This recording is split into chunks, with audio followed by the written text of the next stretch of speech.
Profesionais da logopedia, reunidos hoxe en Santiago polo Colexio Profesional de Logopedistas de Galicia, destacaron que o uso de sistemas de comunicación aumentativa, utilizando a tecnoloxía, non só facilita a comunicación, senón que tamén contribúe ao desenvolvemento da linguaxe e do pensamento de persoas con enfermidades neurodexenerativas.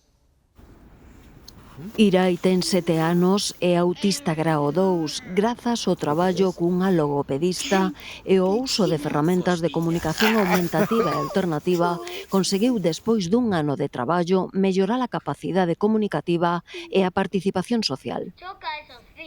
Vale, checa! É unha tablet, pulsamos os botóns das palabras que queremos dicir e, mediante voz sintetizada, escoítase. Me duele la espalda bastante. Me duele la espalda bastante. E actualmente, inclusive, é capaz de expresar sentimentos, emocións. O cambio que deu é increíble. Tamén empieza a comunicarse de maneira oral, o que é moito máis fácil tamén para el. Segundo os expertos, a comunicación aumentativa e alternativa permítelles ter unha andamiaxe cognitiva constante para establecer o pensamento. Chámome Alex, vivo en Redondela.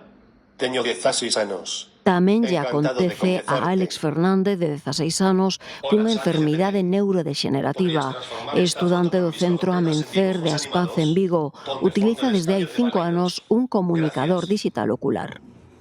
Un dos retos actuais está no vocabulario que incorporan estes sistemas, precisando mellorar a introdución do galego e non traducións deficientes. O vocabulario que aparece nos dispositivos é un vocabulario que ven de outros países e ao final foi unha traducción.